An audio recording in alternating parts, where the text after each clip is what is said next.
Hey everyone, welcome back to All About Panama, your go-to channel for everything about this incredible country. Today we are diving deep into one of the most fascinating engineering feats in the world, the Panama Canal. Ever wondered how this marvel works and allows massive ships to cross between the Atlantic and Pacific Oceans? Well, stick around because we are about to break it all down. Make sure to hit that subscribe button and let's get started. The Panama Canal is an artificial waterway that cuts through the Isthmus of Panama, connecting the Atlantic and Pacific Oceans. It's about 50 miles long and has been a critical conduit for international maritime trade since it opened in 1914. The canal saves ships from having to make the long and dangerous journey around the southern tip of South America, the infamous Cape Horn. The real magic of the Panama Canal lies in its lock system. The canal has three sets of locks: Gaddon locks on the Atlantic side, and the Miraflores and Pedro Miguel locks on the Pacific side. These locks are essentially water elevators that raise and lower ships over the isthmus. Here's how it works. Entering the locks, ships approach the canal and are guided into the first lock chamber. This process is carefully managed by canal pilots who take control of the vessel to ensure safe passage. Raising the ship. Once the ship is in the lock chamber, massive gates close behind it. Water is then pumped in from the lock chamber's reservoir, gradually raising the ship up to the level of the next section of the canal. The Gaddon locks, for instance, lift ships up to 85 feet above sea level to the level of Gaddon Lake. Crossing Gaddon Lake. After being raised, ships cross Gaddon Lake, which was created by damming the Chagres River. This lake acts as a water supply for the locks and provides the necessary elevation for ships to pass through the Continental Divide. Descending to the Pacific. On the Pacific side, ships enter another set of locks at Pedro Miguel and Miraflores. Here, the process is reversed. Water is drained from the lock chambers, and the ships are gently lowered back down to sea level. In 2016, the Panama Canal underwent a massive expansion known as the Panama Canal Expansion, or the third set of locks.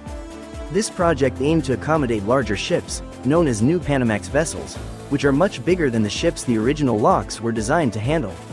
The new locks, Agua Clara on the Atlantic side and Cocoli on the Pacific side, work similarly to the original ones but are much larger.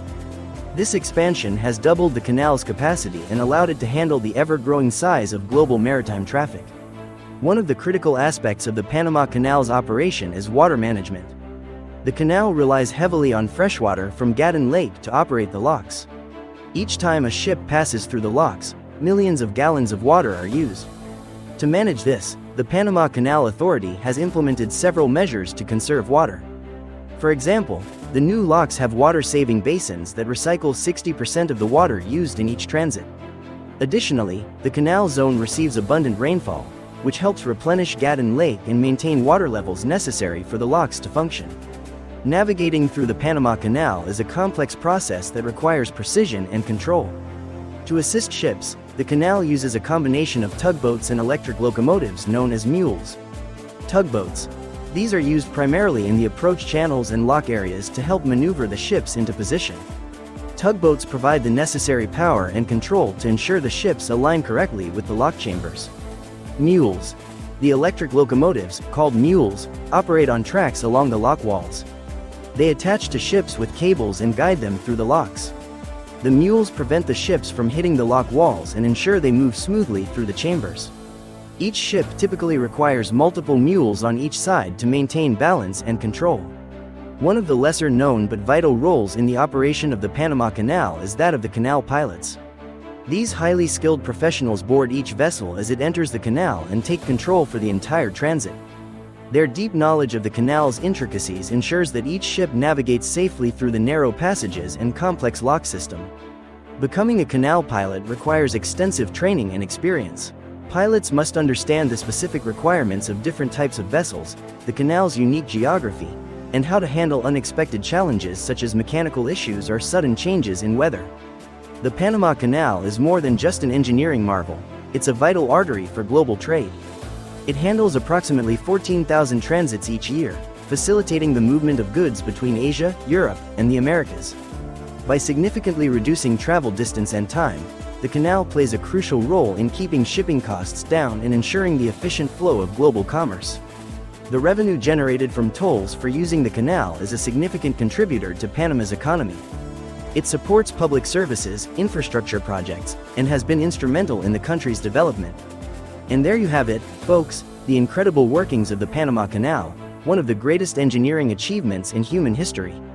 From its ingenious lock system and water management strategies to the skilled pilots and support teams that ensure safe passage, the canal is a testament to human innovation and perseverance.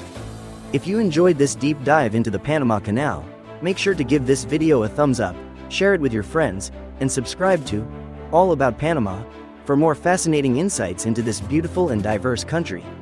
Leave a comment below if you have any questions or if there's a topic you'd like us to cover next. Thanks for watching, and until next time, keep exploring and discovering the wonders of Panama.